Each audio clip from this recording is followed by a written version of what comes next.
হজরত রাবিয়া বসরি আরবের একজন মহিলা ছিলেন। বসরা শহরে তিনি জন্মগ্রহণ করেন। তার পিতার নাম ছিল ইসমাইল। তার পিতা এতই গরিব ছিলেন যে যেই দিন তিনি ভূমিষ্ঠ হন সেই দিন তার ঘরে বাতি জ্বালানোর মতো তৈলটুকুও ছিল না। কিন্তু আল্লাহ পাকের কি মহিমা যে এই কন্যা এক বিশ্ববিখ্যাত ওলিয়া কামেল রমণী বলে উপাধি লাভ করেছিলেন। রাবিয়ার বাল্যকালে পিতামাতা তাকে এতিম করে চিরবিদায় হয়ে যায়। তখন থেকেই তিনি তার বড় তিন বোনের সাথে বসবাস করতেন। রাবেয়ার মাতা বিপদে পড়ে তার স্বামীকে বললেন, অমুক বাড়ি থেকে বাতি জ্বালানোর জন্য কিছু তৈল নিয়ে আসুন। তিনি পড়শির বাড়িতে গিয়ে দরজায় ডাকাডাকি করে ফিরে আসলেন, কারণ পড়শি দরজায় খুলিনি। এই দুঃখে চিন্তায় তিনি এসে ঘুমিয়ে পড়লেন। তখন স্বপ্ন দেখলেন যে হুজুর সাল্লাল্লাহু আলাইহি ওয়াসাল্লাম তাকে বলছেন, চিন্তা করো না, তোমার এই কন্যাই আল্লাহ পাকের এমন বুজুর্গ বান্দি হবে যে হাসরের দিন আমার ৭০,০০০ গুনাহগার উম্মত তার সুপারিশে নাজাত পেয়ে যাবে। রাবেয়ার পিতামাতা ইন্তেকালের পর বসরায় দুর্ভিক্ষ দেখা দেয়।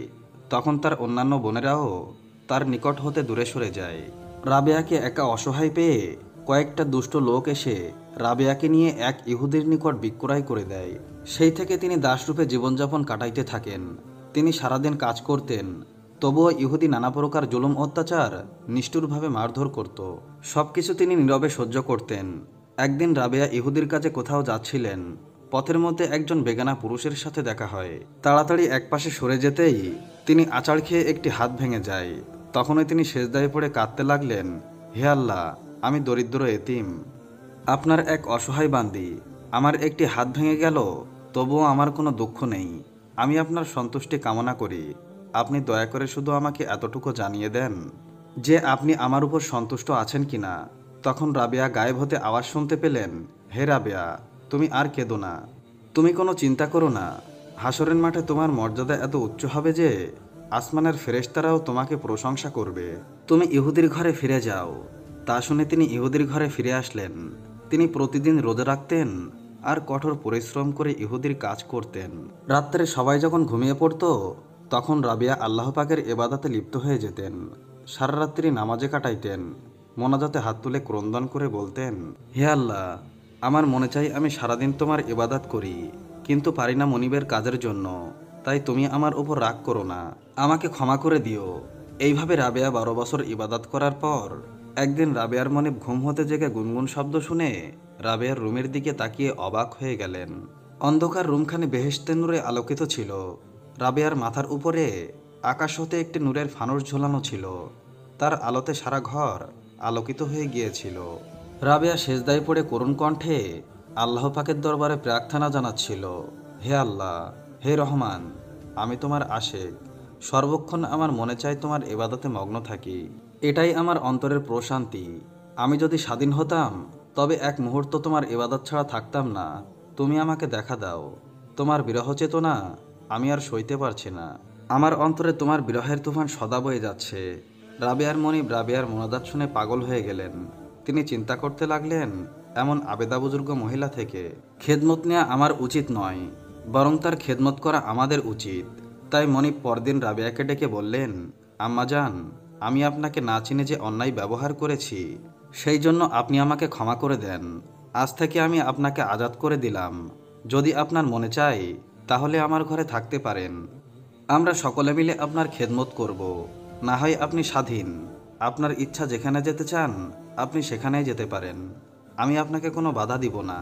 এই অনুমতি পেয়ে রাবেয়া বিদায় হয়ে গেলেন এবং আল্লাহর ইবাদতে মশগুল হয়ে গেলেন। রাবেয়া দিবারাত্রের মধ্যে ১০০০ রাকাত নামাজ পড়তেন। আল্লাহ শ্রেষ্ঠ ওলি বিখ্যাত সফি হাসান বসরি রাহিমাহুল্লাহের মজলিসে গিয়ে তার ওয়াজ নসিহত মনোযোগ দিয়ে শুনতেন। হাসান বসরি রাহিমাহুল্লাহ তাকে অত্যন্ত স্নেহের চোখে দেখতেন। প্রথম প্রথম রাবেয়া আল্লাহ পাকের প্রেম সঙ্গীত গাইতেন, কিন্তু পরে তওবা করে নির্জনে বসে আল্লাহ পাকের ইবাদতে মশগুল হয়ে গেলেন। ইবাদতের জন্য একটি স্থান নির্দিষ্ট করে ওইখানে দীর্ঘ ৪০ বছর পর্যন্ত ইবাদতে মশগুল ছিলেন। রাবেয়া ৪০ বছর যাবৎ বিছানায় পিঠ এবং মাথা বালিশে রাখেন নাই। একমাত্র আল্লাহ তাআলার ইবাদত করতেন। সারাদিন রোজা রাখতেন, সারা রাত্রি নামাজ পড়তেন। যখন ঘুমে তার চোখ জুড়িয়ে আসতো তখন তিনি চক্ষুকে তিরস্কার করে বলতেন, ওরে চক্ষু, যতদিন তুমি দুনিয়ার বুকে থাকো ততদিন তুমি নিদ্রার আশা করবে না। যখন কবরের মধ্যে শুয়ে পড়বে তখন কিয়ামত পর্যন্ত নিশ্চিন্ত মনে নিদ্রা দিও, তখন তোমাকে আর কেউ জাগাবে না। যখন রাবেয়া সূর্য উদয় হতে দেখতেন তখন বলতেন, ওরে মন, এই হয়তো তোমার জীবনের শেষ সূর্য। যখন আজানের শব্দ শুনতেন তখন কিয়ামতের দিনের ইসরাফিলের সিঙ্গার আওয়াজ মনে করতেন। আর যখন গরম পড়ত তখন হাসরের মাঠের সূর্যের কিরণের তামার জমিনের গরমের কথা মনে করতেন। যখন তিনি নামাজে দাঁড়াতেন তখন নামাজের দোষ ত্রুটিগুলি সংশোধন করতে ব্যস্ত হয়ে যেতেন। একদিন দুজন বড় আলেম রাবেয়ার সঙ্গে দেখা করতে আসেন। তারা দুজনেই ক্ষুধার্ত ছিলেন। তারা বলাবলি করছিলেন, তিনি যদি আমাদেরকে কিছু খেতে দিতেন তাহলে খুব ভালো হতো। তখন রাবেয়া তাদের সামনে দুটি রুটি এনে দিলেন। তখন একজন ভিক্ষুক এসে কিছু খাবার চাইলে রাবেয়া তাদের সামনে থেকে নিয়ে রুটি দুটি ভিক্ষুককে দিয়ে দিলেন। কিছুক্ষণ পরে একজন দাসী কতগুলি গরম রুটি নিয়ে এলেন আর বললেন, আমার মনিব এগুলো আপনার জন্য পাঠিয়েছেন। রাবেয়া রুটিগুলি গুনে দেখলেন 18টি। তা দেখে তিনি বললেন, আমার জন্য এগুলো পাঠাননি, এগুলো তুমি নিয়ে যাও। দাসী দুটি রুটি নিজের জন্য উঠিয়ে রেখেছিলেন। তাই দাসী চলে গিয়ে ওই রুটি দুটি আটা রুটির সাথে মিলিয়ে আবার নিয়ে এলো। রাবেয়া আবার রুটিগুলো গুনে দেখলেন 20টি হয়েছে। তিনি বললেন, হ্যাঁ, এগুলো আমার জন্যই পাঠানো হয়েছে। তিনি রুটিগুলো নিয়ে তার মেহমানদেরকে আহার করতে দিলেন। তারা আহার করলেন এবং রাবেয়াকে বললেন, এগুলোর রহস্য কি? রাবেয়া বললেন, যখন আপনারা আমার ঘরে এলেন তখনই আমি বুঝতে পেরেছিলাম আপনারা ক্ষুধার্ত। তখন আমার ঘরে দুটি রুটি ছিল, আমি তা আপনাদের সামনে পেশ করলাম। যখন ভিক্ষুক এলো তখন আমি মনে মনে ভাবলাম, দুজন মানবীয় ব্যক্তির সামনে দুটি রুটি কি করে দিলাম, তার চেয়ে আগে রুটি দুটি ভিক্ষুককে দিয়ে দেই। কেননা আল্লাহ পাক ওয়াদা করেছেন একের বদলে 10 দিবেন। তারপর যখন দাসীটি রুটি নিয়ে এলো আমি গুনে দেখলাম 18টি। তখন আমি বুঝলাম এগুলো আমার জন্য নয়। পরে যখন আবার রুটি নিয়ে এলো তখন আমি গুনে দেখলাম 20টি। তখন আমি গ্রহণ করলাম আর আপনাদেরকে আহার করতে দিলাম। একদিন রাবেয়া হজ করার উদ্দেশ্যে একটি দুর্বল গাধার পিঠে তার মালপত্র নিয়ে আরোহণ করলেন। অনেক দূরে গিয়ে এক জঙ্গলে পৌঁছে গাধাটি মারা গেল। লোকেরা তার মালপত্র পৌঁছে দিতে চাইলে তিনি বললেন, তোমরা তোমাদের কাজে চলে যাও, আমি কারো সাহায্য চাই না। তাই সবাই চলে গেল। রাবেয়া একাকিনী হয়ে আসমানের দিকে মুখ তুলে ডাক দিলেন, হে আল্লাহ, আপনি একজন অক্ষম অবলা নারীর সঙ্গে কেমন ব্যবহার করলেন। আমাকে নিজের ঘরের দিকে ডেকে গাধাটিকে মেরে আমাকে নির্জন বনে একা করে দিলেন। রাবেয়ার মোনাজাত শেষ না হতেই গাধাটি জীবিত হয়ে দাঁড়িয়ে গেল।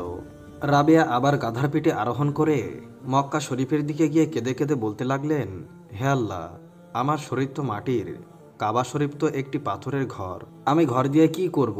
আমি একমাত্র তোমাকেই পেতে চাই, তোমাকে দেখতে চাই। তখন আওয়াজ আসলো, হে রাবেয়া, তুমি কি জানো না যে মুসা আলাইহিসসালাম আমাকে দেখার জন্য আবদার করেছিল? আমি আমার সামান্য নূরের কণা মাত্র পাহাড়ের উপর ছেড়ে দিয়েছিলাম। তার ওই তীব্র ঝলকে তুর পাহাড় জ্বলে ভস্ম হয়ে গিয়েছিল। আসলে যারা আল্লাহ পাকের প্রেমের মধ্যে ডুবে আছেন তারা এক মুহূর্তে যে শান্তি পাইতেন সেই শান্তি দুনিয়ার সমস্ত নিয়ামতের মধ্যেও নেই। রাবেয়া তৃতীয়বার হজের উদ্দেশ্যে অরণ্যপথে যাত্রা করলেন। এইবার রাবেয়া গড়িয়ে গড়িয়ে 7 বছরে আরাফাত ময়দানে গিয়ে কাঁদতে লাগলেন, হে আল্লাহ, আপনার বিরহের আগুনে আমি জ্বলে যাচ্ছি। আপনার বিরহের জ্বালা আমি আর সইতে পারছি না, আপনি আমাকে দেখা দিন। আওয়াজ আসলো, হে আমার দর্শন প্রার্থিনী, এটা কেমন দর্শন কামনায় তোমাকে পেয়ে বসেছে? তুমি যদি একান্তই আমার দর্শন কামিনী হয়ে থাকো তবে দরখাস্ত করো, আমি নূরের ঝলক প্রকাশ করব, তখন তুমি জ্বলে ভস্ম হয়ে যাবে। তখন রাবেয়া বললেন, হে প্রভু, আপনার নূরের ঝলক সহ্য করার মতন শক্তি আমার নেই। আওয়াজ আসলো, রাবেয়া, তুমি উপরের দিকে দৃষ্টি করে দেখো। রাবেয়া উপরের দিকে তাকিয়ে দেখলেন যে রক্তের সমুদ্র উপরের দিকে ঝুলতেছে। গায়েব থেকে আওয়াজ আসলো, এইসব রক্ত আমার আশেকদের চোখ থেকে আমার জন্য বের হয়েছে। তবু তারা আমাকে দেখতে পায় নাই, তবুও তারা সাহস এবং ধৈর্য হারায় নাই। তারা চেষ্টারত থেকে দুনিয়া থেকে বিদায় নিয়েছে। আজ এই জগতে তাদের কোনো নামচিহ্ন নেই, কিন্তু হাসরের মাঠে তারা পূর্ণিমার চাঁদের মতো হয়ে এক একজন দেখা দিবে। তখন রাবেয়া অস্থির হয়ে বললেন, ওগো পরওয়ারদিগার, আপনাকে দেখার যোগ্যতা আমার নেই। একদিন হাসান বসরি রাহিমাহুল্লাহ একটি পর্বতের উপর আরোহণ করে দেখলেন পাহাড়ে হরিণ, গাধা আর নানা রকম পশু পাখিরা এসে রাবেয়ার চারপাশে ঘিরে রাবেয়াকে দেখছে। হাসান বসরিকে দেখা মাত্র পশু পাখিরা সব পালিয়ে গেল। আর একদিন রাবেয়া হাসান বসরির ঘরে গিয়ে দেখলেন হাসান বসরি রাহিমাহুল্লাহ তার ইবাদতখানায় বসে এত ক্রন্দন করছেন যে তার গাল বেয়ে চোখের পানি পড়ছে। রাবেয়া বললেন, ওস্তাদজি, এই ক্রন্দন দুনিয়ার কিছু পাওয়ার আশায় যেন না হয়, তা যেন শুধু আল্লাহ পাকের মহাব্বাতে হয়। আর একদিন হাসান বসরি রাহিমাহুল্লাহ দেখলেন রাবেয়া ফুরাত নদীর তীরে বসে আছেন। এমন সময় হাসান বসরি রাহিমাহুল্লাহ নিজের জায়নামাজ নদীর মধ্যে পানির উপরে বিছিয়ে নামাজ পড়তে লাগলেন। এটা দেখে রাবেয়াও তার নিজের জায়নামাজ বাতাসে উড়িয়ে দিয়ে নিজে উড়ে গিয়ে তার উপরে নামাজ পড়তে বসে গেলেন আর বললেন, ওস্তাদজি, আপনি যা করলেন তা একজন মাসিও করতে পারে, আর আমি যা করলাম তা একটা মাসিও করতে পারে। আল্লাহর অলিগণের সকল কাজ হলো আল্লাহ তালাকে রাজি খুশি করার জন্য ব্যস্ত থাকা। আর একদিন হাসান বসরি রাহিমাহুল্লাহ কয়েকজন বন্ধুসহ রাবেয়ার সঙ্গে সাক্ষাৎ করতে গেলেন। তখন তার ঘরে কোনো প্রদীপ ছিল না।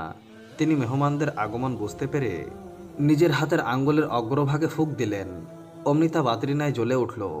সারা ঘর দিনের মতো আলোকিত হয়ে গেল। প্রভাত পর্যন্ত তার আঙ্গুলগুলি প্রদীপের মতো আলো দিতে থাকে। রাবেয়া হাসান বসরি রাহিমাহুল্লাহকে বললেন, মোমবাতির ন্যায় নিজের আলোক জগৎকে আলোকিত করুন, নিজেকে আল্লাহর প্রেমের আগুনে জ্বালাতে থাকুন। এবাদাত করতে করতে সূচের মতো চিকন হয়ে যান। হজরত রাবেয়ার দিনরাত মিলে 1000 রাকাত নামাজ পড়তেন। রাত্রে তিনি তার ঘরের ছাদের উপরে চলে যেতেন এবং প্রার্থনা করতেন, হে আমার প্রভু, তারাগুলো দীপ্তমান হয়ে জ্বলছে, লোকদের আঁখিগুলো নিদ্রায় অন্ধ হয়ে আছে, রাজাগণ তাদের দ্বারগুলো বন্ধ করে দিয়েছে, প্রেমিকগণ তাদের প্রেমিকাকে নিয়ে প্রেমের আলাপ করছে, আর এখানে আমি একাকী রয়েছি তোমার সঙ্গে। এরপর তিনি এবাদত শুরু করতেন। তিনি যখন দেখতেন রাত্রি দূর হতে চলেছে, তখন তিনি প্রার্থনা করতেন, হে আল্লাহ, রাত্রি শেষ হয়ে গেল, আমার জানার কতই না স্বাদ যে তুমি আমার প্রার্থনা গ্রহণ করলে কিনা। তুমি আমাকে জীবনদান করেছ, আমার প্রতি খেয়াল রেখেছ। তুমি যদি আমাকে তোমার দরজা থেকে বিতাড়িত করো, তবুও আমি তোমার প্রতি আমার অন্তরের ভালোবাসার টানে তোমাকে ত্যাগ করে যাব না। হে আমার আনন্দ, আমার বন্ধু, আমার আশ্রয়দাতা, আমার পালনকর্তা, তুমি আমার প্রাণ। তোমাকে পাওয়ার বাসনাই আমাকে জীবিত রেখেছে। কতই না দান তোমার পেয়েছি, তোমার ভালোবাসায় আমার কামনা। তুমি আমার পরম সুখ, তুমি ছাড়া আমার আর কেউ নেই। তুমি যে মরুভূমিতে ফুল ফোটাও, তুমি যদি আমার উপর সন্তুষ্ট থাকো, তাহলে আমার সুখ পরিপূর্ণ হয়েছে। ওগো আল্লাহ, তুমি কি সেই হৃদয়কে জাহান্নামে জ্বালাবে যে হৃদয় তোমাকে ভালোবাসে? তখন অদৃশ্য কণ্ঠে আওয়াজ এলো, আমি তা কখনো করব না। তুমি আমার সম্বন্ধে মন্দ ধারণা করবে না। একদিন হাসান বসরি রাহিমাহুল্লাহকে বললেন, এখন আপনার বিবাহ বন্ধনে আবদ্ধ হওয়া উচিত। তখন রাবিয়া বললেন, আমার দেহ নেই, অস্থি নেই, আমি স্বাধীন নই, আমি আল্লাহ পাকের অধীনে নগ্ন এক বন্দী। আমার বিবাহের আলোচনা তার সঙ্গেই করা উচিত। তখন হাসান বসরি রাহিমাহুল্লাহ বললেন, রাবিয়া, তুমি এমন উচ্চ স্থানে কেমন করে উঠলে?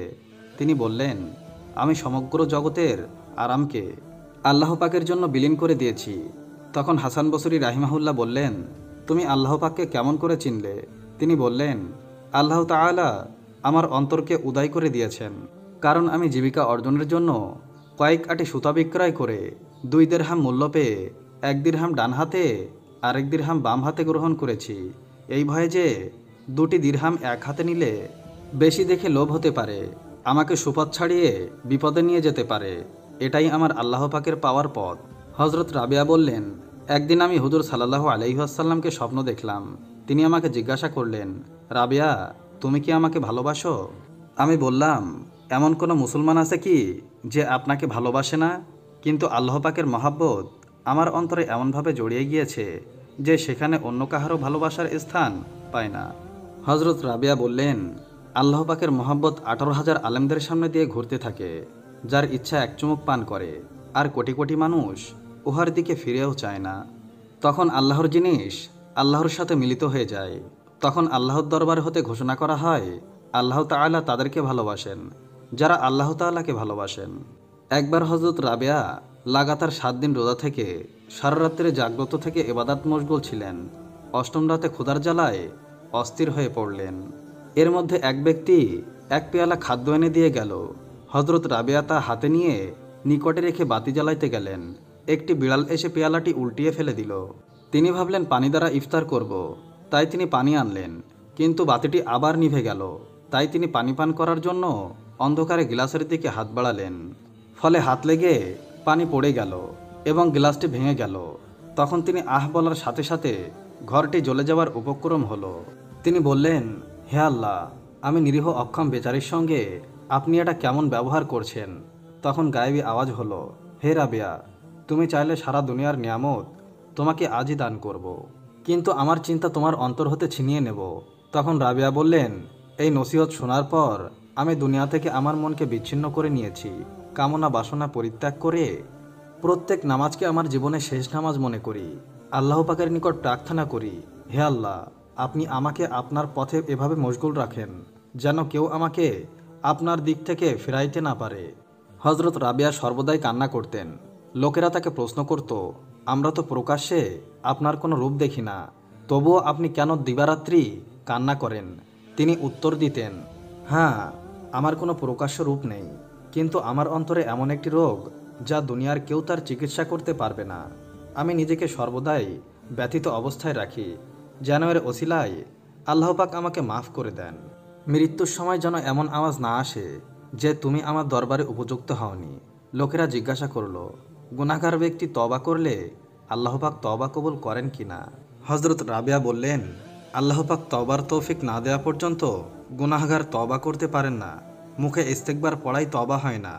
আল্লাহর দিকে পথ পেতে হলে মনের প্রয়োজন।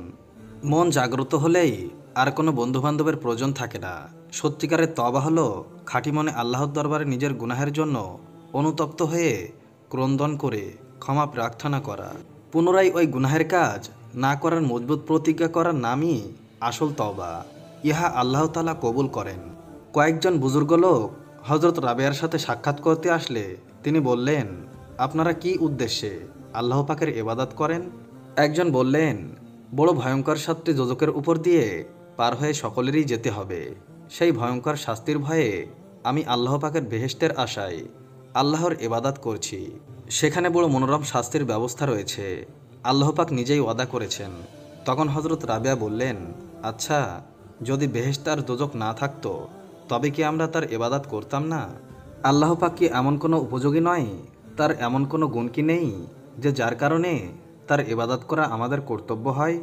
বড় নিকৃষ্ট সেই ব্যক্তি যে কোনো কিছুর ভয়ে অথবা লোভের আশায় আল্লাহ পাকের ইবাদত করে। তখন কয়েকজন দরবেশ রাবেয়াকে জিজ্ঞাসা করলেন, আল্লাহ পাকের নিকট কি আপনার কোনো কামনা নেই? তখন রাবেয়া বললেন, আল্লাহ পাকের সন্তুষ্টিই আমার কামনা। হজরত হাসান বসরি রাহিমাহুল্লাহ বললেন, আমি রাবেয়ার রোগ অবস্থা শুনে তাকে দেখতে গেলাম। সেখানে গিয়ে দেখলাম বসরা শহরের বড় ধনবান এক ব্যক্তি একটি টাকার থলি হাতে নিয়ে রাবেয়ার ইবাদতখানার দরজার সামনে দাঁড়িয়ে কান্না করছেন। আমি তাকে বললাম, আপনি কাঁদেন কেন? তিনি বললেন, এই সংসারের সবথেকে বুজুর্গনার জন্য কাঁদছি। এই বুজুর্গের বরকতময় ছায়া আমাদের উপর থেকে চলে গেলে আমরা সমস্ত মানুষ ধ্বংস হয়ে যাব। তাই তার চিকিৎসার জন্য কিছু টাকা নিয়ে এসেছি, কিন্তু তিনি গ্রহণ করেন কি না সেই ভয়ে পেশ করতে সাহস পায় না। আপনি একটু সুপারিশ করলে হয়তো তিনি গ্রহণ করতে পারেন। তখন হাসান বসরি রাহিমাহুল্লাহ লোকটার আকাঙ্ক্ষার কথা রাবেয়াকে জানালেন। তখন রাবেয়া বললেন, আমি এমন মাওলাকে চিনেছি যিনি তার নাফরমান বান্দার জীবিকাও বন্ধ করেন না। তিনি তার নিজের আশিক এবং প্রেমিকগণকে খাদ্য পানি ব্যতীত জীবিত রাখেন। তাই মানুষের নিকট আমি কোনো কিছুর আশা করি না। যার টাকা পয়সা হালাল কি হারাম সেই সম্বন্ধে আমার কিছুই জানা নেই। তার টাকা পয়সা আমি কেমন করে গ্রহণ করি? একদিন হজরত রাবেয়া এক হাতে আগুন আর এক হাতে পানি নিয়ে উত্তেজিত হয়ে দৌড়াতে লাগলেন। লোকেরা জিজ্ঞাসা করল, ব্যাপার কি? আপনি এসব নিয়ে কোথায় যাচ্ছেন? তিনি বললেন, পানি দ্বারা দোজখের আগুন নিভিয়ে দিতে আর আগুন দ্বারা বেহেশত পুড়িয়ে ফেলতে যাচ্ছি। যারা বেহেশতের লোভে আল্লাহর ইবাদত করে তারা যেন বেহেশতে না পায়। ইবাদত যেন শুধু আল্লাহ পাকের সন্তুষ্টির জন্যই হয়। কয়েকজন লোক রাবেয়াকে বললেন, আল্লাহ পাক পুরুষ ব্যতীত কোনো নারীকে পয়গম্বর বানাননি। আপনি কোন মর্যাদায় গর্ভে গর্বিত? হজরত রাবেয়া বললেন, ফিরআউন নমরুদ বলেছে, আমি তোমাদের খোদা। পুরুষ জাতি ছাড়া কোনো নারী এমন জঘন্য নাফরমান উক্তি করেননি। আর হুজুর পাক সাল্লাল্লাহু আলাইহি ওয়াসাল্লাম বলেছেন, একজন নেককার মেয়ে লোকের নেকি ৭০,০০০ পুরুষ আউলিয়ার নেকির সমতুল্য। হজরত রাবেয়ার ইন্তেকালের সময় হলে তার শিহরে যেসব বুজুর্গ লোক বসা ছিলেন তিনি তাদেরকে বললেন, আপনারা এখান থেকে উঠে চলে যান। এখানে আল্লাহ পাকের প্রেরিত ফেরেশতাগণ এবং পবিত্র আত্মাসমূহ আসতেছে, তাদের জন্য জায়গা খালি করে দিন। তা শুনে সকলে বাইরে চলে গিয়ে দরজা বন্ধ করে দিলেন। তখন ভেতর হতে একটি আওয়াজ আসলো, ইয়া আইয়াতুহান নাফসুল মুতমাইন্না ইরজিই ইলা রব্বিকি রাদিয়াতাম মারদিয়া। হে প্রশান্ত আত্মা, আপন রবের দিকে চলো, এমন অবস্থায় যে তুমিও তার প্রতি সন্তুষ্ট এবং তিনিও তোমার প্রতি সন্তুষ্ট। অতঃপর আর কোনো আওয়াজ না আসলে ওই বুজুর্গ লোকেরা ভিতরে প্রবেশ করে দেখলেন হজরত রাবেয়া ইহকাল ত্যাগ করে মাওলার নিকট চলে গিয়েছেন। ইন্না লিল্লাহি ওয়া ইন্না ইলাইহি রাজিউন। হজরত ওয়েস করনী রহমতুল্লাহ আলাইহির যখন 9 বছর বয়স হলো, তখন তার বাবা পরলোক গমন করেন। তাই বিধবা মাকে দেখাশোনা করার জন্য বাধ্য হয়ে তিনি তার বাবার কাপড়ের দোকানে ব্যবসার হাল ধরলেন। ব্যবসা করে যা উপার্জন করতেন তাতেই মা ছেলের জীবন একরকম কেটেই যাচ্ছিল। কিন্তু আল্লাহর ইচ্ছা বোঝা কঠিন। একদিন ভোরবেলা তিনি দোকানে গিয়ে দেখলেন দোকানের সমস্ত জিনিসপত্র কারা যেন চুরি করে নিয়ে গেছে। খবর পেয়ে তার মাও দোকানে আসলেন। তার মা দোকানের এই অবস্থা থেকে বললেন, বাবা ওয়াইস, আমাদের এবার কি হবে? কি করে দিন চলবে আমাদের? তখন বালক ওয়াইস তার মাকে সান্ত্বনা দিয়ে বললেন, আম্মাজান, আল্লাহ তাআলা যা করেন ভালোর জন্যই করেন। অতঃপর বালক ওয়েস করনী রহমতুল্লাহ আলাইহি এক ধনী প্রতিবেশীর ভেড়া চড়ানোর কাজে নিযুক্ত হলেন। প্রতিদিন তিনি ভেড়ার পাল নিয়ে মাঠে যেতেন, সারাদিন ভেড়াগুলো চড়াতেন, আর ক্লান্ত হলে গাছের ছায়ায় বসে বিশ্রাম নিতেন। একদিন বালক ওয়েস করনী রহমতুল্লাহ আলাইহি ভেড়াগুলো মাঠের মধ্যে ছেড়ে দিয়ে পাশের এক জঙ্গলে প্রবেশ করলেন। গভীর জঙ্গলের ভেতর দিয়ে তিনি হেঁটে যাচ্ছিলেন। যেতে যেতে তিনি হঠাৎ দেখতে পেলেন একজন দরবেশ সেখানে বসে ধ্যানমগ্ন আছেন। তিনি দরবেশের কাছে গিয়ে দাঁড়ালেন। হঠাৎ দরবেশের ধ্যান ভেঙে গেল। তখন দরবেশ বালক ওয়েস করনী রহমতুল্লাহ আলাইহিকে জিজ্ঞেস করল, বাবা তুমি কে, আর আমার কাছে তুমি কি চাও? বালক ওয়েস করনী রহমতুল্লাহ আলাইহি তখন নিজের পরিচয় এবং অবস্থার কথা বর্ণনা দিলেন। তার অবস্থা শুনে দরবেশের দয়া হলো, তাই তাকে নিজের কাছে বসিয়ে অনেক সময় ধরে আলোচনা করলেন এবং বললেন, তুমি সময় পেলে আমার কাছে এসো, কিন্তু সাবধান, কাউকে সঙ্গে নিয়ে আসবে না, আর আমার কথা কারো সঙ্গে বলবে না। তারপর থেকে বালক ওয়েস করনী রহমতুল্লাহ আলাইহি ভেড়াগুলো মাঠে ছেড়ে প্রতিদিন সেই দরবেশের কাছে যেতেন। দরবেশ যা উপদেশ দিতেন তিনি তাই মনোযোগ দিয়ে শুনতেন। তিনি সেখানে যতক্ষণ থাকতেন দুনিয়ার কোনো কথাই তার মনে থাকতো না। দরবেশ যখন বলতেন, যাও বাবা তুমি তোমার মালিকের ভেড়াগুলো দেখাশোনা করো, তখন তার ভেড়ার কথা মনে পড়তো এবং সেখান থেকে চলে আসতেন। একদিন তিনি ভেড়ার পাল নিয়ে বাড়িতে ফিরলেন। তখন মালিক দেখতে পেল যে অনেকগুলো ভেড়া হারিয়ে গেছে। মালিক তাকে জিজ্ঞেস করলেন, হে ওয়েস করনী, আমার ভেড়াগুলো কমলো কেন? তুমি রাখালের দায়িত্ব থাকা অবস্থায় ভেড়াগুলো কোথায় হারিয়ে গেল? তখন ওয়েস করনী রহমতুল্লাহ আলাইহি মালিককে কোনো জবাব দিতে পারলেন না। এরপর মালিক রেগে গিয়ে তাকে কাজ থেকে বাদ দিয়ে দিলেন। অতঃপর তিনি কাজ হারিয়ে আবারও সেই দরবেশের কাছে চলে গেলেন। সারাদিন দরবেশের কথা শুনে এবং সন্ধ্যার প্রায় কাছাকাছি সময় জঙ্গল থেকে কিছু ফলমূল নিয়ে বাড়িতে মায়ের কাছে আসলেন। অতঃপর ওয়েস করনী রহমতুল্লাহ আলাইহি তরুণ যুবকে পরিণত হলেন। তখন তিনি বাড়িটি বিক্রি করে মাকে নিয়ে দূর জঙ্গলে চলে গেলেন। সেখানে একটি ছোট্ট ঘর বানিয়ে মা ছেলে নির্জনে সেখানে বসবাস করতে লাগলেন। বাড়ি বিক্রি করা টাকা দিয়ে তিনি একটি দুধের উট কিনলেন। ফলে উটের দুধ আর জঙ্গলের ফলমূল খেয়ে তাদের দুজনার জীবন কোনো রকম কেটে যেতে লাগলো। তারপর থেকে তিনি আর কখনোই লোকালয়ে বের হতেন না। সেখানে তিনি ইবাদত বন্দেগীতে মগ্ন থাকতেন আর অন্ধ মায়ের খেদমত করতেন। তিনি যদিও রাসূলের যুগের মুসলিম ছিলেন, কিন্তু অন্ধ মাকে রেখে কখনোই রাসূলের সঙ্গে দেখা করতে পারেননি। এদিকে একদিন সাহাবীদের সাথে কথা বলার সময় নবী করিম সাল্লাল্লাহু আলাইহি ওয়াসাল্লাম বললেন, আমার উম্মতের মধ্যে এমন একজন লোক আছেন যার সুপারিশে আল্লাহ তাআলা বনি গুজার এবং বনি মাইয়াদের যত বকরি রয়েছে এবং এই বকরিগুলোর গায়ে যতগুলো পশম রয়েছে ততগুলো গুনাহগার বান্দাকে মাফ করে জান্নাতে প্রবেশ করাবেন।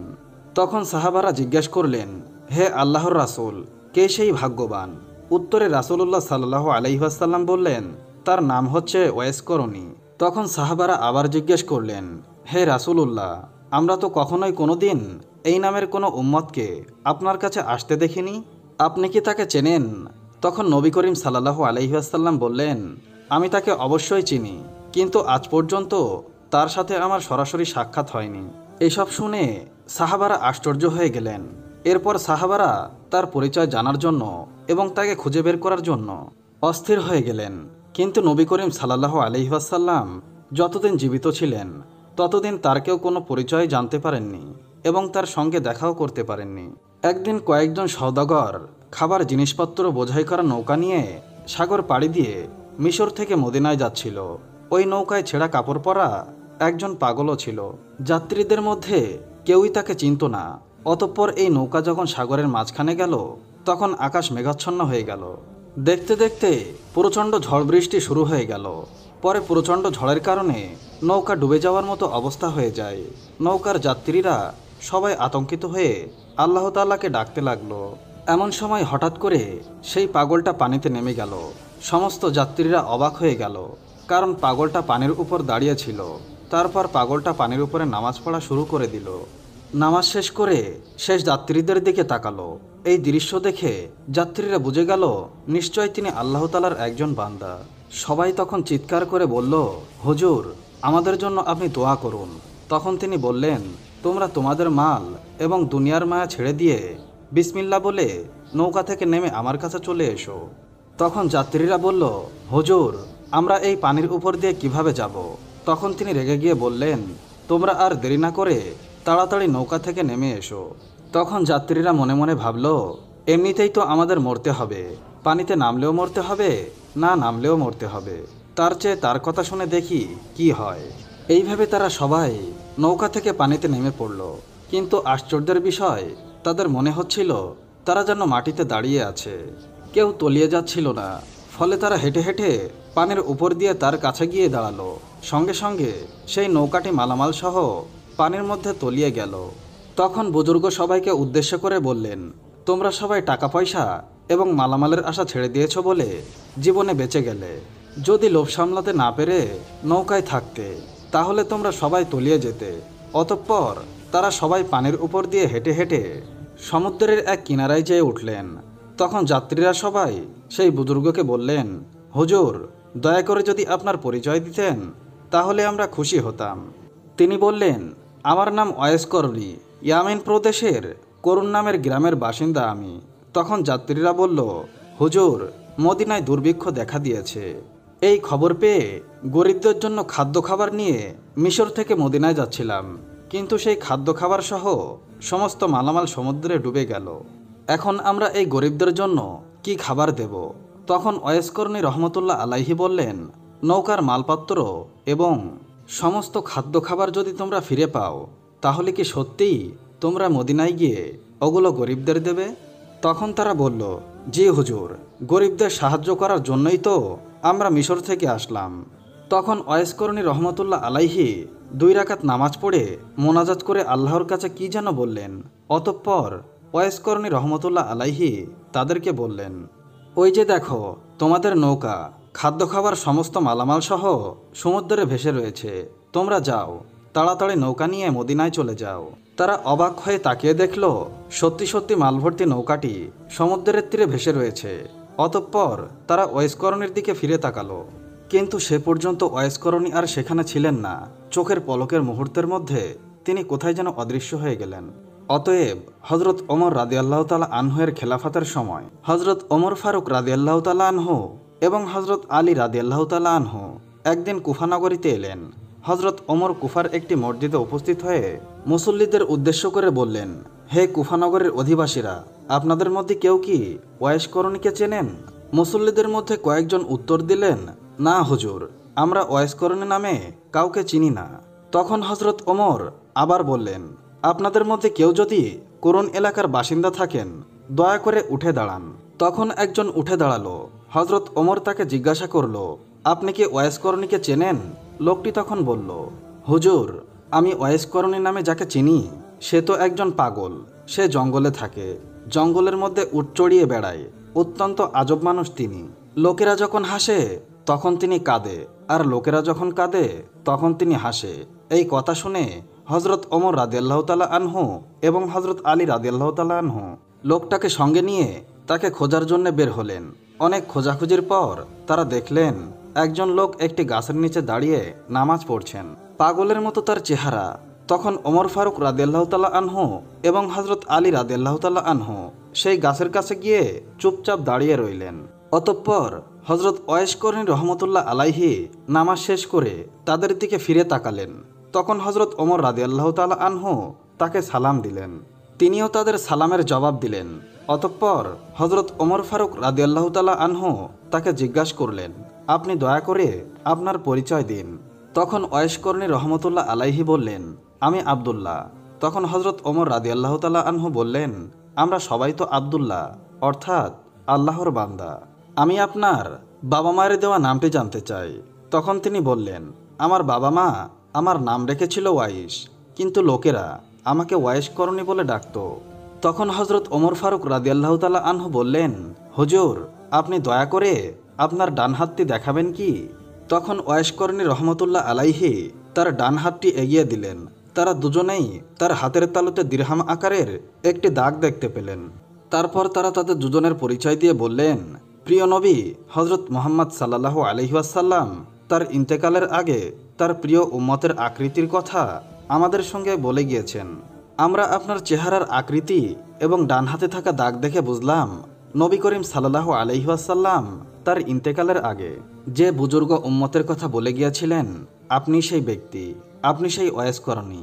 হে প্রিয় হজরত মুহাম্মদ সাল্লাল্লাহু আলাইহি ওয়াসাল্লাম স্বয়ং আপনাকে সালাম জানিয়েছেন এবং তার দেহের পবিত্র জুব্বা মোবারক আপনাকে দেওয়ার জন্য আদেশ করেছেন, আর বলে গিয়েছেন আপনি যেন তার উম্মতের জন্য দোয়া করেন।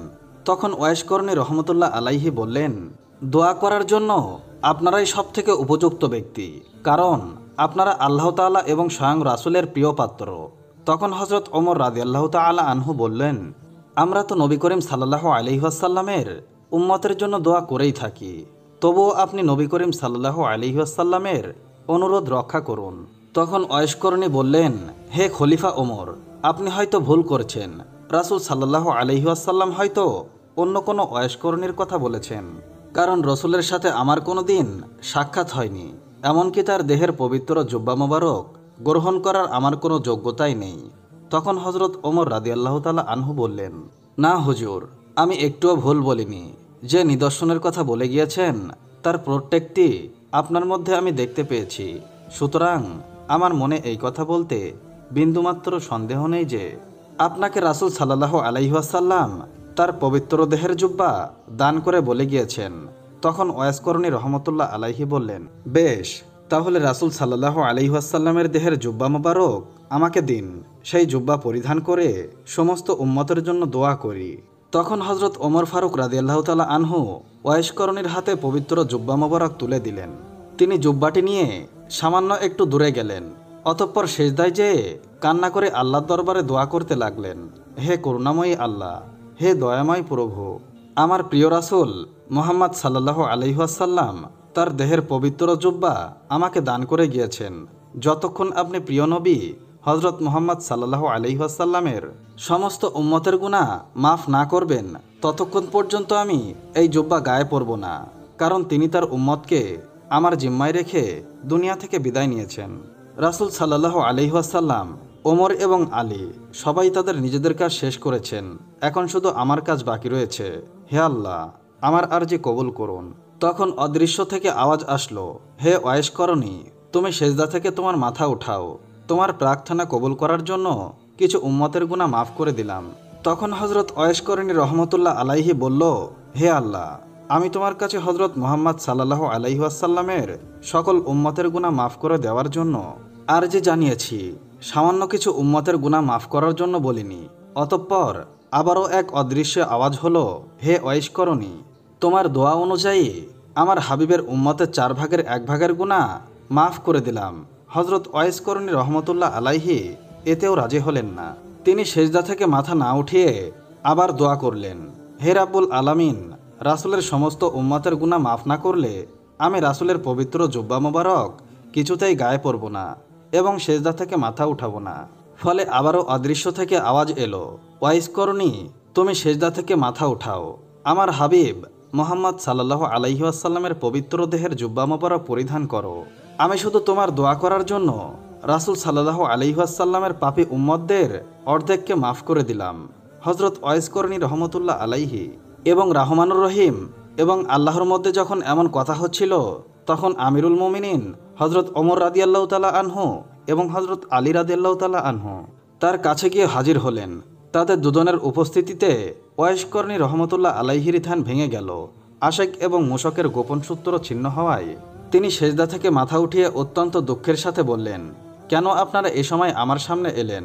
আপনারা যদি আরও কিছুক্ষণ অপেক্ষা করতেন তাহলে আমি হুজুর সাল্লাল্লাহু আলাইহি ওয়াসাল্লামের সমস্ত উম্মতের গুনাহ মাফ না হওয়া পর্যন্ত সেজদা থেকে মাথা উঠাতাম না। আপনারা আমার সামনে এসে সব কিছু নষ্ট করে দিলেন। তারপর হজরত ওয়াইস করনী রহমতুল্লাহ আলাইহি রাসূল সাল্লাল্লাহু আলাইহি ওয়াসাল্লামের পবিত্র জুব্বা মোবারক পরিধান করলেন। অতঃপর তিনি আবারও আল্লাহ তাআলার দরবারে দোয়া করলেন, হে পরওয়ারদিগার, হে দয়াময় আল্লাহ, তুমি তোমার পেয়ারা হাবিবের এই পবিত্র জুব্বা মোবারকের বরকতে বনি রাবিয়া এবং বনি গুজার গোত্রের মেষপালকের সমান সংখ্যক মুহাম্মাদি উম্মতের গুনাহ মাফ করে দাও। মোনাজাতের পর তিনি হজরত ওমর এবং হজরত আলী রাদিয়াল্লাহু তাআলা আনহুয়ের দিকে তাকিয়ে বললেন, মেহেরবানি করে আল্লাহ তাআলা আমার এই দোয়া কবুল করে নিয়েছেন। বনি রাবিয়া এবং বনি গুজার গোত্রের মেষপালকের সমস্ত মেষের পশমের সমান সংখ্যক মুহাম্মদ উম্মতের গুনাহ মাফ করে দিয়েছেন। অতএব হজরত আলী রাদিয়াল্লাহু তাআলা আনহু ওয়াইস করনী রহমতুল্লাহ আলাইহিকে বললেন, হুজুর, আপনি নবী করিম সাল্লাল্লাহু আলাইহি ওয়াসাল্লামের সাথে একদিনও দেখা করলেন না কেন, অথচ তার প্রতি আপনার এত মহাব্বত?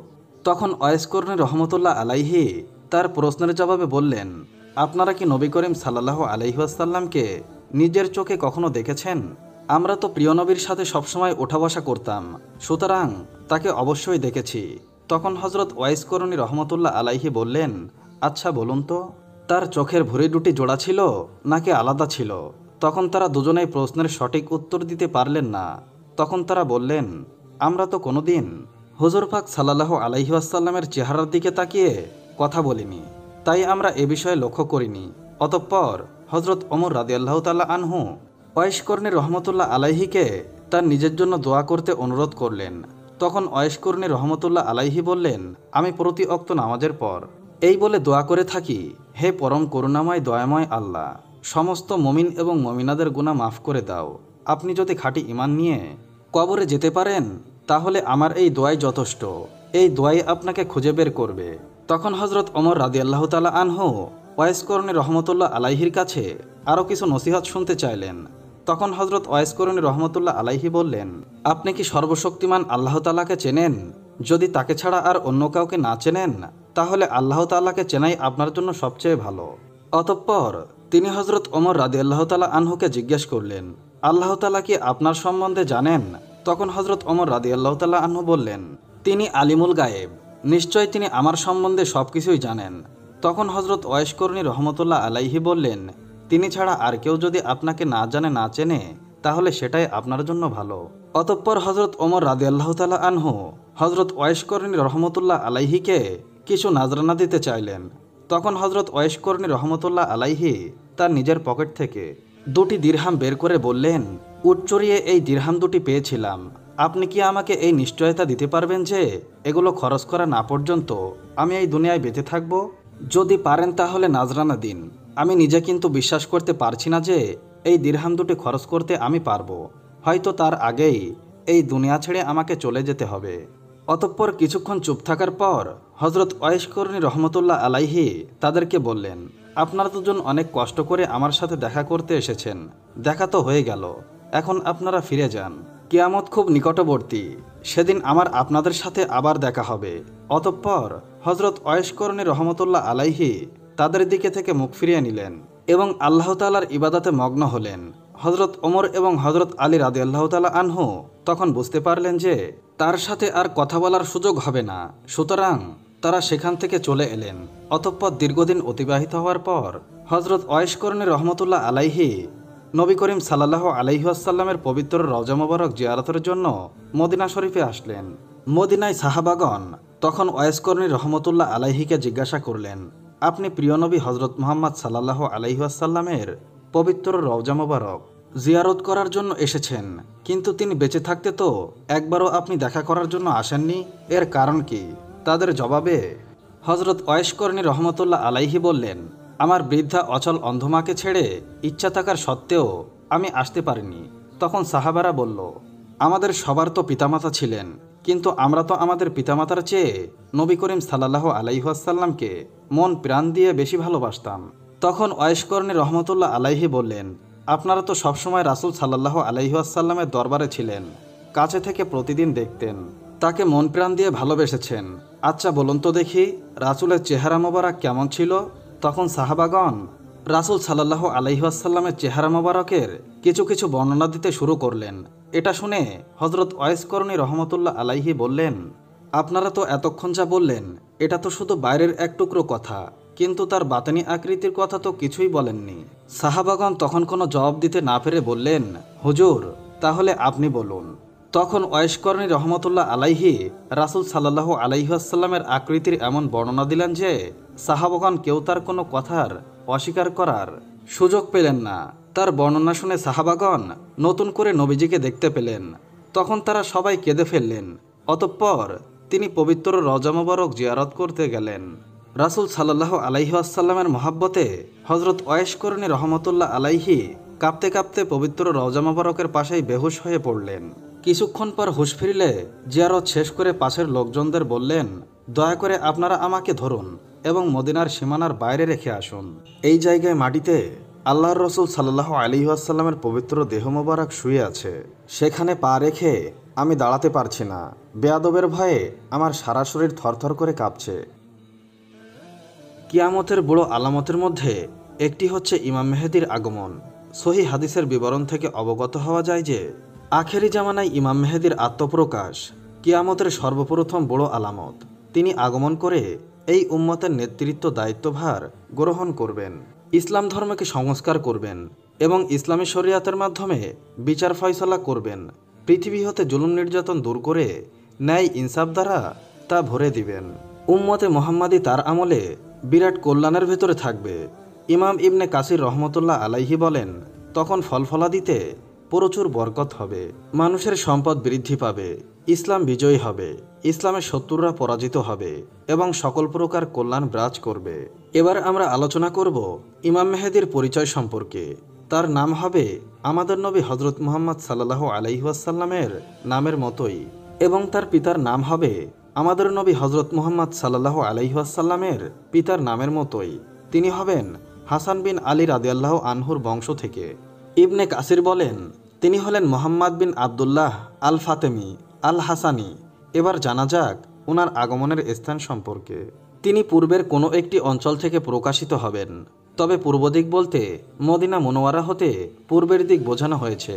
নবী সাল্লাল্লাহু আলাইহি ওয়াসাল্লাম বলেন, তোমাদের গুপ্তধনের নিকট তিনজন লোক ঝগড়া করবে, প্রত্যেকেই হবে খলিফার পুত্র, কেউ তা দখল করতে পারবে না। তারপর পূর্ব দিক থেকে কালো পতাকাধারী একদল সৈনিক আসবেন, তারা ব্যাপক হত্যাকাণ্ড চালাবে। হাদিসে বর্ণনা করে বলেন, এরপর নবী সাল্লাল্লাহু আলাইহি ওয়াসাল্লাম এমন কিছু বিষয়ের কথা বর্ণনা করলেন যা আমি স্মরণ করতে পারিনি। তোমরা যখন তাদেরকে দেখতে পাবে তখন তাদের নেতার হাতে বায়াত করবে, যদিও সেখানে হামাগুড়ি দিয়ে যেতে হয় তবুও তার কাছে যাবে, কেননা তিনি হলেন আল্লাহর খলিফা মেহেদী। ইমাম ইবনে কাসির বলেন, উল্লিখিত হাদিসে যে ধনভাণ্ডারের কথা বলা হয়েছে তা হলো কাবাঘরের ধনভাণ্ডার। তিনজন খলিফার পুত্র তা দখল করার জন্য ঝগড়া করবে, কেউ তা দখল করতে পারবে না। সর্বশেষ আখেরি জামানায় পূর্বের কোনো দেশ হতে ইমাম মেহেদী আগমন করবেন।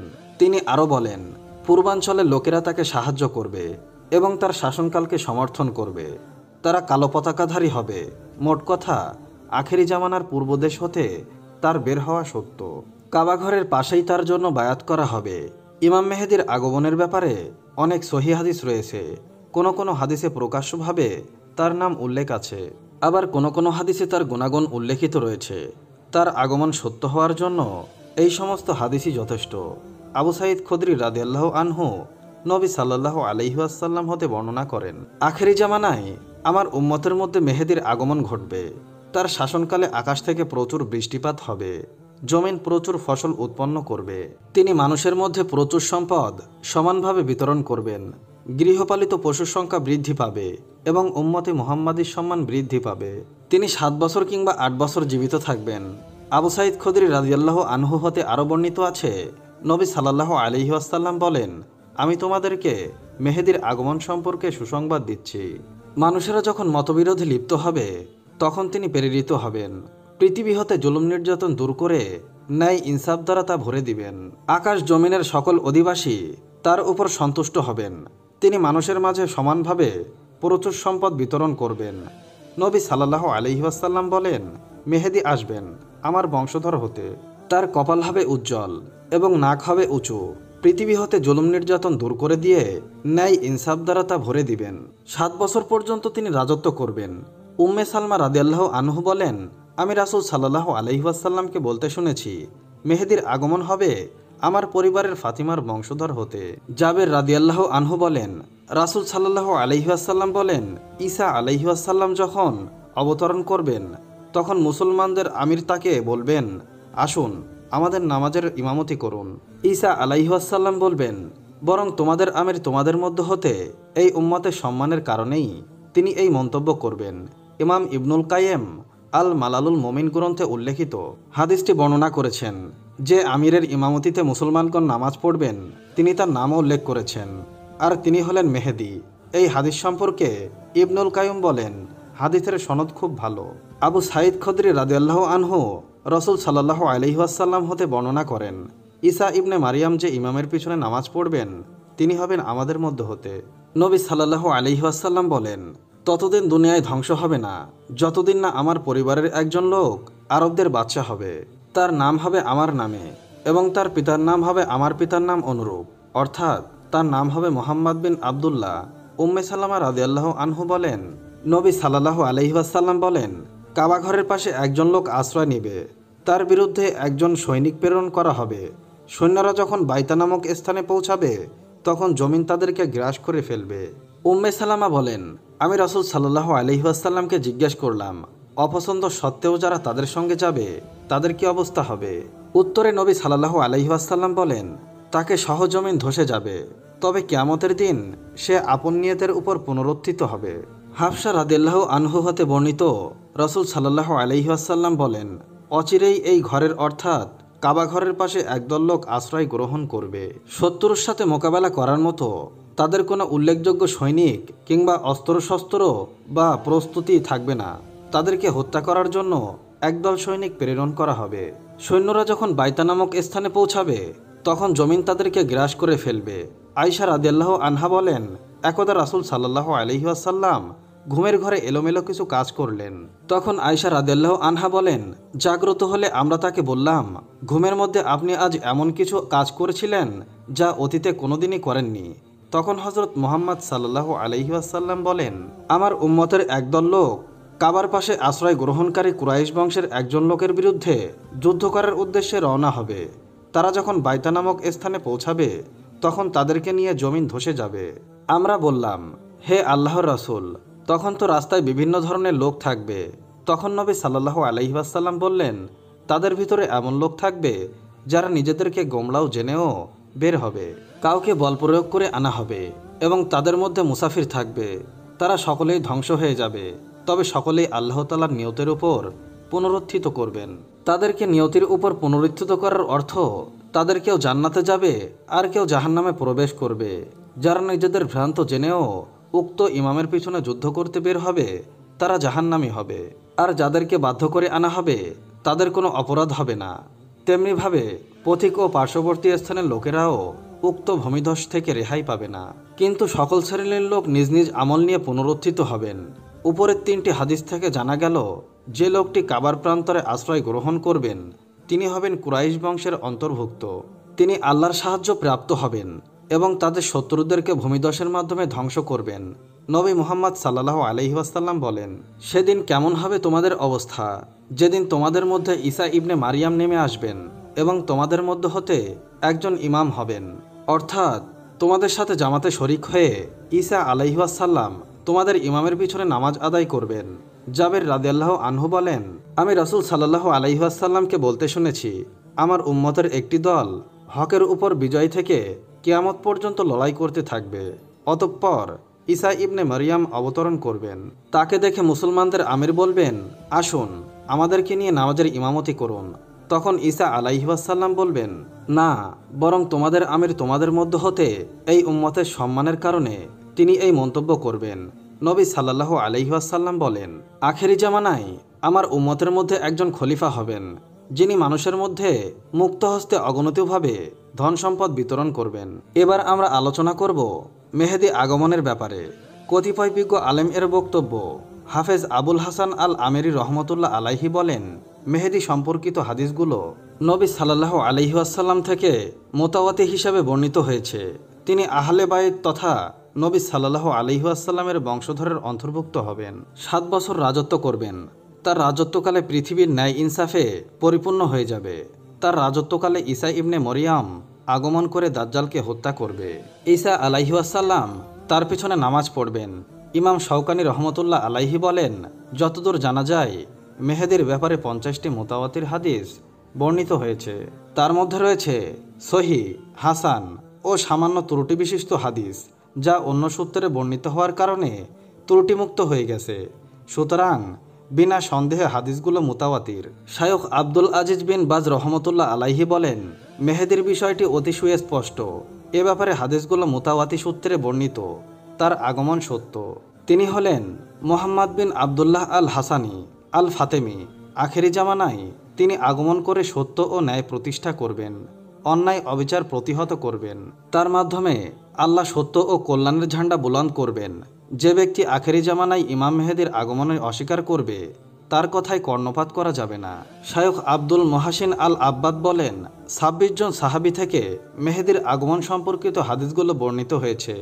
36টি হাদিস গ্রন্থে এ সমস্ত হাদিস বর্ণিত হয়েছে।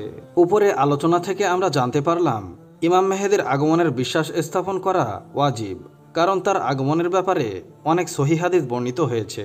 ঈসা ইবনে মারিয়াম আলাইহি ওয়াসাল্লাম যখন আকাশ থেকে অবতরণ করবেন, তখন ইমাম মেহেদীর নেতৃত্বে মুসলমানগণ সম্মান ও সুখ শান্তিতে বসবাস করতে থাকবেন। ইমাম মেহেদী মুসলমানদেরকে নিয়ে নামাজে ইমামতি করার জন্য প্রস্তুতি নিতে থাকবেন। এমন সময় ঈসা ইবনে মরিয়াম আলাইহি ওয়াসাল্লাম আকাশ থেকে আগমন করবেন। তখন ইমাম মেহেদী ঈসা আলাইহি ওয়াসাল্লামকে দেখে বলবেন, সামনে অগ্রসর হন এবং আমাদের ইমামতি করুন। হাদিসের ভাষ্য অনুযায়ী আরও জানা যায় যে, ইমাম মেহেদীর সময় মুসলমানদের ঈমান ও শক্তি ধ্বংস করার জন্য দাজ্জালের আগমন ঘটবে। দাজ্জালের মোকাবেলা করার জন্য আল্লাহ তাআলা ঈসা আলাইহি ওয়াসাল্লামকে পাঠাবেন। ইমাম মেহেদীও তার সাথে মিলিত হয়ে দাজ্জালের বিরুদ্ধে যুদ্ধে লিপ্ত হয়ে তাকে এবং তার বাহিনীকে খতম করে মুসলমানদের দাজ্জালের ফিতনা হতে মুক্ত করবেন। সিদ্দিক হাসান খান ভোপালী রহমতুল্লাহ আলাইহি বলেন, মেহেদীর ব্যাপারে অনেক হাদিস বিভিন্ন গ্রন্থে মুতাওয়াতি সূত্রে বর্ণিত হয়েছে। উপরের বিস্তারিত আলোচনা থেকে ইমাম মেহেদী সম্পর্কে আমরা যা অবগত হলাম, তার সংক্ষিপ্ত কথা হলো, আখেরি জামানায় এই উম্মতের মধ্যে একজন সৎলোক আগমন করবেন। মাকামে ইব্রাহিম এবং রুকুনে ইয়ানির মধ্যবর্তী স্থানে মুসলমানগণ তার হাতে বায়াত করবে। তাকে হত্যা করার জন্য সিরিয়া থেকে একদল সৈন্য প্রেরণ করা হবে। সৈন্যদলটি যখন মক্কার পথে বাইতা নামক স্থানে পৌঁছাবে, তখন ভূমিধসে সকল সৈন্য হালাক হয়ে যাবে, মানে ধ্বংস হয়ে যাবে। আল্লাহ তাআলা ইমাম মেহেদীকে এভাবে তার শত্রুদের হাত থেকে হেফাজত করবেন। তিনি মুসলমানদের খলিফা হয়ে ইসলামের মাধ্যমে বিচার ফয়সালা করবেন, যার জামানায় মুসলমানদের মাঝে চরম সুখ শান্তি ও নিয়ামত বিরাজ করবে। অতঃপর দামাস্কের মসজিদে ফজরের নামাজের সময় ঈসা আলাইহি ওয়াসাল্লামের সাথে সাক্ষাৎ করবেন। প্রথমে তিনি ঈসা আলাইহি ওয়াসাল্লামকে নামাজের ইমামতি করার অনুরোধ জানাবেন, কিন্তু তিনি তা প্রত্যাখ্যান করলে স্বয়ং ইমাম মেহেদী ইমামতি করবেন। ঈসা ইবনে মারিয়াম আলাইহি ওয়াসাল্লাম ইমাম মেহেদীর পিছনে মুক্তাদি হয়ে নামাজ আদায় করবেন।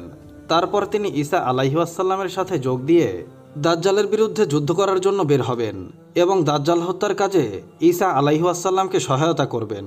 তারপর তিনি 7 বছর, মতান্তরে 9 বছর পৃথিবীতে বসবাস করে মৃত্যুবরণ করবেন। মুসলমানগণ তার জানাজায় নামাজ পড়বেন। আসসালামু আলাইকুম রহমাতুল্লাহ। লাইফ স্টোরি WD এর সুপ্রিয় দর্শক, কেমন আছেন আপনারা সবাই? আজকে আপনাদেরকে জানাবো হজরত ইউসুফ আলাইহিস সালাম মিশরে বিক্রি হয়ে যাওয়ার করুণ কাহিনী। কূপে নিক্ষিপ্ত হওয়ার সময় হজরত ইউসুফ আলাইহিস সালামের বয়স 18 বছর ছিল বলে ঐতিহাসিকগণ বলেন। কেউ কেউ আবার 17 বছরের কথা বলে থাকেন। 12 বছরের একটি ঐতিহাসিক অভিমত বর্ণিত আছে, তবে 17 বছরের অভিমতই সঠিক। কূপে নিক্ষিপ্ত হওয়ার পর ইউসুফ আলাইহিস সালাম 3 দিন 3 রাত ছিলেন। ঘটনাক্রমে এক বাণিজ্য কাফেলা বাণিজ্য সম্ভার নিয়ে মাদিয়ান থেকে মিশর অভিমুখে যাচ্ছিল।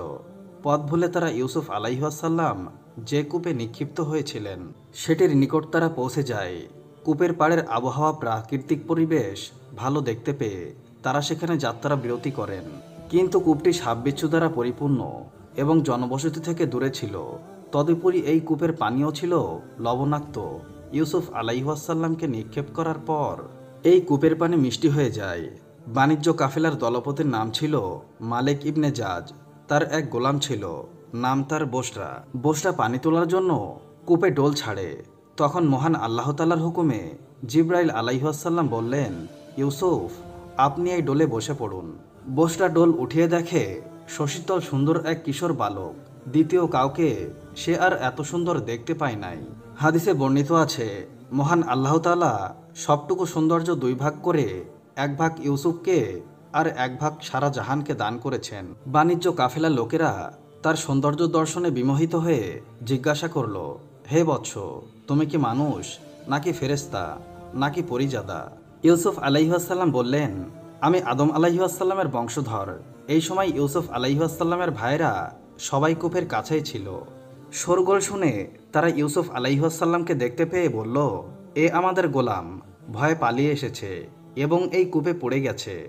এই মিথ্যাচার শুনে ইউসুফ আলাইহিসসালাম কিছু বলতে চাইলে তার ভাই তাকে বলল, যদি এইসব লোককে কিছু বলো তবে তোকে মেরে ফেলবো। তখন ইউসুফ আলাইহিসসালাম ভয়ে আর কিছু বললেন না। কাফেলার দলপতি ইবনে জাজ তাকে কাফেলার লোকজনের মধ্যে নিয়ে লুকিয়ে রাখেন। কাফেলার লোকেরা জিজ্ঞাসা করল, ছেলেটিকে কোথা থেকে এনেছো? কাফেলার ধিপতি মালিক বলল, এটা মহান আল্লাহ তাআলা প্রদত্ত লাভজনক এক সামগ্রী। ইউসুফকে কূপ থেকে ওঠানোর পর ইউসুফ ভ্রাতারা এসে বলল, আমরা আমাদের গোলামকে বিক্রি করব। কাফেলার ধিপতি মালিক বলল, ভালো কথা, আমি তাকে কিনে নিব, কিন্তু আমার নিকট মাত্র 18 দিরহাম মিশরি দিনহার আছে। মিশরি দিরহাম অন্য কোথাও চলে না। সুতরাং তোমরা মিশরি দিরহাম মূল্য গ্রহণে স্বীকৃতি হলে আমরা তোমাদের গোলামকে কিনে নেব। মিশরি মুদ্রা গ্রহণে স্বীকৃতি হয়ে ভাইরা ইউসুফকে কাফেলার ধিপতি মালিকের নিকট সমর্পণ করল। আর এই ঘটনার রহস্য হচ্ছে, মিশরে 2 দিরহাম কেনানি 1 দিরহামের সমান। এই হিসাবে মিশরে 18 দিরহাম কেনানি মুদ্রায় 9 দিরহাম হয়। আর এই নামমাত্র মূল্যেই ইউসুফ আলাইহিসসালামের ভাইরা তাকে কাফেলা ধিপতির হাতে বিক্রি করে দেয়।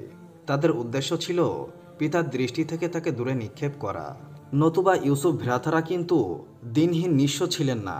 মহান আল্লাহ তাআলা বলেন, আর তাকে বিক্রি করে দিল নিতান্ত হীনমূল্যে, মাত্র কয়েকটি দিরহামের বিনিময়ে, এবং তারা তো তার প্রতি বিমুখী হয়েছিল। সূরা ইউসুফ আয়াত 20-12। এক বর্ণনায় রয়েছে, পরের দিন ইউসুফ আলাইহিসসালামের ভ্রাতারা সকলেই কূপের ধারে এসে ইউসুফ আলাইহিসসালামকে কাফেলার সঙ্গে দেখতে পেয়ে নিজেদের গৃহভৃত্য বলে দাবি করে বসে। এই দাবি করে ভ্রাতারা 18 মিশরি দিরহামের বিনিময়ে তাকে কাফেলাধিপতি মালিকের নিকট বিক্রি করে দেয়। ভাইদের যারা ইউসুফ আলাইহিসসালামকে কূপে নিক্ষেপ ও পরে কাফেলাধিপতির নিকট বিক্রিত সমভাবে শরিক ছিল, তারা সকলে মিলে তার বিক্রয় মূল্য 18 দিরহাম নিজেদের মধ্যে সমবন্টন করে নেয়। মাত্র একজন এই মূল্য থেকে কিছুই গ্রহণ করে নাই। অতঃপর কাফেলার লোকেরা তাকে মিশরে এনে বিক্রি করে দেয়। দ্বিতীয় কারণ হচ্ছে, মিশরের রাজত্ব তার ভাগ্যলিপিতে নির্ধারিত ছিল। যতক্ষণ পর্যন্ত না কেউ অন্যের খেদমত করবে ততক্ষণ পর্যন্ত খাদেমদের মূল্য ও মর্যাদা সম্পর্কে অবহিত হতে এবং নিজেকেও খেদমত পাওয়ার যোগ্য বলে দাবি করতে পারবে না। কাফেলাধিপতি মালিক ইবনে জাজ ইউসুফকে খরিদ করেছিল তার খেদমতের শর্তে, এবং এই মর্মে ইউসুফ ভ্রাতাদের থেকে একটি বিক্রয় রসিদপত্র লিখিয়ে নেয়। এই বিক্রয়ের রসিদপত্রের ভাষা ছিল এইরূপ: মালিক ইবনে জাজ ইব্রাহিমের পুত্র ইসহাক এবং ইসহাকের পুত্র ইয়াকুবের পুত্রদের থেকে একটি ইব্রনি গোলাম মাত্র 18 দিরহামে খরিদ করেছে। নির্ভরযোগ্য সাক্ষীদের সম্মুখে তাকে খরিদকারীর হাতে সমর্পণ করা হচ্ছে। এরপর মালিক ইউসুফ আলাইহিসসালামকে জিঞ্জির বন্ধ অবস্থায় ঘোড়ার পিঠে উঠিয়ে তার গায়ে একটি মোটা পশমি কম্বল ঝুলিয়ে দিয়ে পথ চলতে শুরু করলো। কিছুদূর যেতেই পথিমধ্যে ইউসুফ আলাইহিসসালামের মায়ের কবর ছিল। তিনি সেখানে অবতরণ করে মায়ের কবর জিয়ারত করেন আর অবিরল ধারায় কাঁদতে শুরু করেন। তিনি কবরস্থ মাকে উদ্দেশ্য করে বলতে লাগলেন, মা, ভাইরা এরশাবশত আমার উপরে খুব বেশি জুলুম করেছে এবং এই কাফেলাধিপতির কাছে আমাকে বিক্রি করে দিয়েছে। আমার খরিদ্দার মনিব আমার পায়ে বেড়ি পড়িয়েছে। তারা আমার পিতার খেদমত, স্বদেশভূমি এবং আপনার কবর সবকিছু থেকে আমাকে দূরে নিক্ষেপ করেছে। ইতোমধ্যে বাণিজ্য কাফেলা সামনে কিছু দূরে চলেও গেছে। কাফেলা থেকে এক লোক দৌড়ে এসে বলল, ওহে গোলাম, তুমি এখনও এখানে? আসলে সত্যিই তো, তুমি পলায়নপর মানসিকতা সম্পন্ন। এই বলে সে ইউসুফ আলাইহিসসালামকে থাপ্পড় মারল। তখন ইউসুফ আলাইহিসসালাম আকাশের দিকে তাকিয়ে মাথা উঠিয়ে বলল, ইয়া মহান আল্লাহ তাআলা, এই জালেমদের অনিষ্ট আর দুষ্কৃতিপনা হতে আমাকে রক্ষা করুন। আমার উপর দিয়ে যে বিপদ মুসিবত যাচ্ছে সব কিছুই আপনি জানেন। হে আল্লাহ, আমি আর সহ্য করতে পারছি না। এইসব মাতম শেষে ইউসুফ আলাইহিসসালাম কাফেলায় সামিল হন। ইতোমধ্যে আকাশে ভীতিকর একখণ্ড মেঘ দেখা দেয় এবং সেই সঙ্গে প্রবল বাতাস বইতে শুরু করে এবং বজ্র বিজলির গর্জন শুরু হয়। কাফেলার সবাই ধ্বংসের দ্বার প্রান্তে উপনীত হয়। কাফেলার সকলে নিজেদের সম্পর্কে বলাবলি করতে লাগলো, ভেবে দেখো কি গুনাহের কারণে আমরা এমন কঠিন বিপদে পতিত হয়েছি। যে ব্যক্তি ইউসুফ আলাইহিসসালামকে চড় মেরেছিল সে বলল, আসলে আমার গুনাহের কারণেই কাফেলা শুদ্ধ সবাই এই বিপদে পতিত হয়েছে। যখন আমি এই গোলামকে থাপ্পড় মেরেছিলাম তখন সে আকাশের দিকে মুখ উঠিয়ে কেঁদে কেঁদে কি যেন একটা বলছিল। তখনই এই ধ্বংসকারী বিপদ আমাদের উপর আপতিত হয়। এই কথা শুনে সকলেই ইউসুফ আলাইহিসসালামের নিকট গিয়ে নিজেদের অপরাধ স্বীকার করে ক্ষমা প্রার্থনা করল। তাদের ক্ষমা প্রার্থনায় ইউসুফ আলাইহিসসালাম দোয়া করেন। তৎক্ষণাৎ মহান আল্লাহ তাআলার হুকুমে বিপদ বাতাস বন্ধ হয়ে যায়। কাফেলা এখান থেকে রওনা দিতেই মিশরে খবর পৌঁছে যায়, মালেক ইবনে জাহাজ সুন্দর সুদর্শন এক ইরানি গোলাম নিয়ে আসছে, যার মতো সুদর্শন এই ধারায় আর কেউ নাই। এই ক্ষেত্রে সে নিজে নিজের উদাহরণ। এই খবর শুনতে পেয়ে মিশর শহরের সব লোক বাণিজ্য কাফেলার অভ্যর্থনার উদ্দেশ্যে বের হয়ে আসে। ইউসুফ আলাইহিসসালামের যে রূপ সৌন্দর্য এবং গুণের বৈশিষ্ট্যর কথা তারা শুনতে পেয়েছিল, তাকে দেখে তারা সুরত সংবাদ থেকে অনেক গুণ বেশি পেল। কাফেলার ধিপতি মালেক নিজের ঘর সুসজ্জিত করে এবং তাতে রুমি রেশমের বিছানা বিছায় এবং ইউসুফ আলাইহিসসালামকে অভিজাতপূর্ণ পোশাক ও মাথায় স্বর্ণের মুকুট পরিয়ে দেয়। অতঃপর সে শহরময় প্রচার করে, আমি সুন্দর সুদর্শন সৎ চরিত্র চতুর্জ্ঞানী এক গোলামকে বিক্রয় করতে চাই। যিনি খরিদ করতে চান তিনি যেন সময় মতো আসেন। এই ঘোষণায় মিশরের উচ্চবিত্ত, নিম্নবিত্ত, মধ্যবিত্ত সব ধরনের লোক এসে মালেকের অবস্থানস্থলে ভিড় জমায়। ইউসুফ আলাইহিসসালাম যখন দেখতে পেলেন তখন তিনি মনে মনে বললেন, মালেক তো আমাকে বিক্রয় করতে ভুল করছে। যে ভাইরা আমার সব কিছু সম্পর্কে অবগত ছিল তারাই যেখানে আমাকে মাত্র 18 মিশরি দিরহামে বিক্রয় করেছে, সেখানে এই জায়গায় কেই বা আমাকে চেনে? আমার সম্পর্কে কেউ তো কিছুই জানে না। তাহলে মালেক কেন আমার এত দাম চায়, যেখানে আমার পরিচিত রক্তের সম্পর্কিত ভাইদের হাতেই এত কম দামে বিক্রিত হয়েছি? সুতরাং এখানে তো তার চাইতেও কম দামে বিক্রি হওয়ার কথা। কাফেলাধিপতি মালেক ইউসুফ আলাইহিসসালামকে অভিজাত পোশাক পরিয়া চেয়ারে বসিয়ে দেয়। এবার কাফেলাধিপতি মালেকের বিক্রয় প্রতিনিধি হাঁকডাক করতে লাগলো, কে এই জ্ঞানী সুদর্শন যুবককে ক্রয় করবে যার নজির এই পৃথিবীতে নাই? ইউসুফ মালেককে বললেন, এইভাবে নয়, বরং বলো কে খরিদ করবে এই দুর্বল নিঃস্ব অপরিচিত অত্যাচারীকে যার নজির পৃথিবীতে নাই? বিক্রয় প্রতিনিধি বলল, এইভাবে বলা রীতিবিরুদ্ধ। যাই হোক, অনেক দাম দরের পর অবশেষে মিশর রাজার অমর্ত্য আজির ম্যাসে ইউসুফ আলাইহিসসালামকে খরিদ করে নেন। ঘরে নিয়ে পত্নী জুলাইখাকে বললেন, আমি অনেক মূল্যে একে খরিদ করে নিয়ে এসেছি, অতএব ভালোভাবে রাখবে, একদম নিজের সন্তানের মতো আদর যত্ন করবে। একে গোলাম ভেবো না এবং এর সঙ্গে গোলামের মতো আচরণ করো না।